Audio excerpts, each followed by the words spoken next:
Olá, sejam muito bem-vindos. Hoje a gente vai mergulhar num dos ritos mais centrais do cristianismo, o batismo.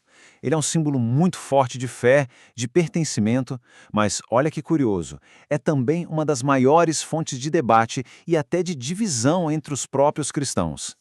E essa é a grande questão que a gente vai explorar hoje. Como pode uma prática que foi feita para unir todo mundo em Cristo ter se tornado um dos debates mais longos da história da Igreja? Vamos tentar entender os argumentos que criam essa tensão toda. Para guiar nossa conversa, a gente tem um roteiro bem claro. Primeiro, vamos entender as dúvidas que cercam o batismo. Depois, vamos olhar para a forma e o que ela simboliza. Em seguida, a gente entra na questão mais espinhosa. Quem é que deve ser batizado? Daí, vamos analisar as três principais respostas para essa pergunta. E, no final, a gente vai descobrir por que essa discussão continua tão importante hoje em dia. Ok, vamos começar. A nossa análise de hoje se baseia em uma fonte teológica com uma perspectiva bem específica, a batista, que é aquela que defende o batismo só para quem já tem consciência da sua fé. Então a gente vai partir dos argumentos dessa visão para depois comparar com as outras tradições. E essa fonte organiza todo o debate ao redor de três perguntinhas básicas. Primeiro, como? Qual é a forma certa de fazer? Segundo, quem? Quem pode receber o batismo? E terceiro, o quê? O que o batismo realmente significa ou faz na vida de alguém? Vamos lá, primeira grande questão, o modo, a forma física do batismo. A gente sabe que as práticas variam bastante, né? Tem gente que só joga um pouquinho de água, outros mergulham a pessoa por completo. O que a nossa fonte diz sobre isso? Bom, o ponto de partida do texto é a própria palavra. Lá no grego original do Novo Testamento, a palavra que eles usavam era baptizo. E o significado dela é bem direto, tanto na Bíblia quanto fora dela. Significa mergulhar, imergir alguma coisa num líquido. Simples assim. E com base nessa palavra, a fonte constrói seus argumentos. Além do significado em si, ela aponta para os exemplos que a gente vê na Bíblia. Os textos dizem que Jesus foi batizado no Rio Jordão e que ele saiu da água. João Batista, por exemplo, procurava lugares com muitas águas. O que não faria muito sentido se fosse só para borrifar um pouquinho, né?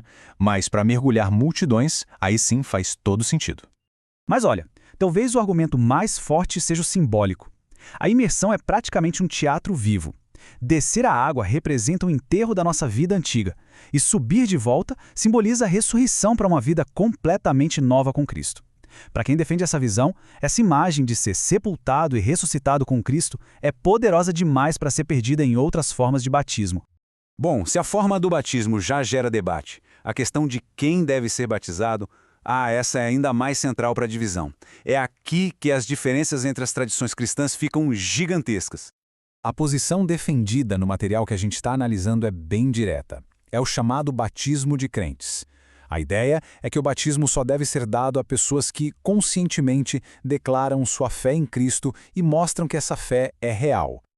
E essa visão se apoia em dois pilares. O primeiro é o que eles enxergam como um padrão no Novo Testamento. A fé sempre vem antes do batismo. As pessoas ouvem a mensagem, acreditam e só então são batizadas. O segundo pilar é o simbolismo que a gente já falou. Se o batismo é um sinal de uma mudança que aconteceu por dentro, o argumento é que ele só faz sentido para quem já viveu essa mudança. Agora que a gente já entendeu bem a posição da fonte, vamos colocar ela lado a lado com as outras duas grandes visões cristãs sobre o assunto. Isso vai nos dar um mapa completo do debate. Olha só esse resumo. À esquerda, a visão que a gente já viu, do batismo de crentes baseada na fé pessoal. No meio, a visão católica, que batiza bebês porque acredita que o próprio sacramento é um canal da graça de Deus que limpa o pecado original. Para eles, a fé da igreja sustenta a criança até que ela possa ter a sua própria. E à direita, a visão pedobatista protestante, que é comum em igrejas como a presbiteriana e a luterana. Eles batizam os filhos de pais crentes não porque o ato em si salva, mas porque o enxergam como um sinal da nova aliança, parecido com a circuncisão na antiga aliança.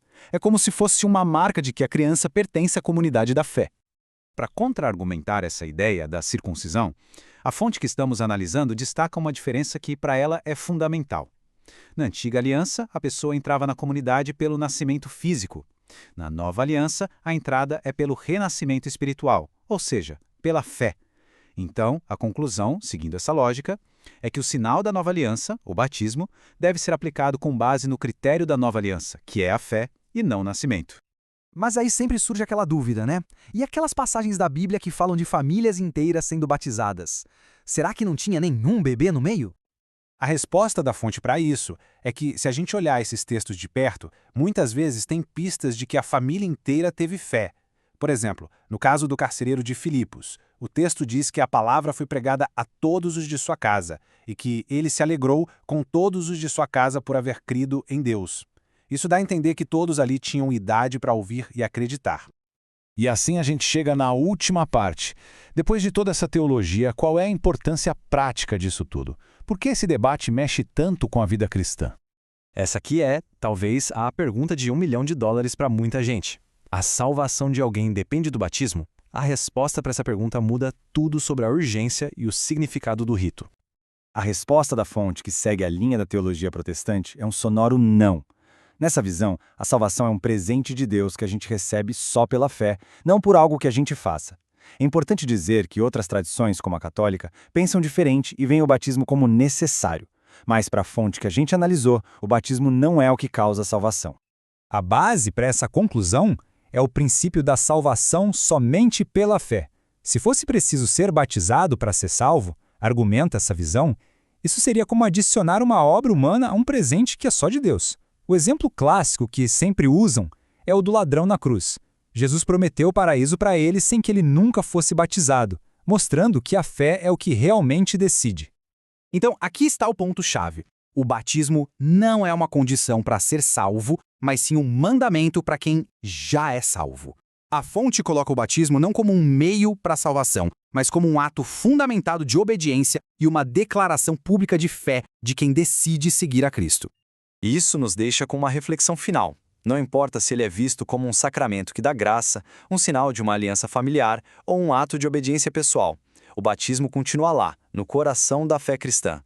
Talvez o seu verdadeiro poder esteja justamente na capacidade de conectar cada pessoa a essa história de morte e ressurreição, unindo-a a Cristo e a milhões de outros ao longo da história. Essa foi a nossa exploração de hoje. Espero que tenha ajudado a clarear as ideias. Na próxima semana, estaremos de volta para desvendar um novo tópico. Para encerrar, que Deus abençoe a todos. Até a próxima!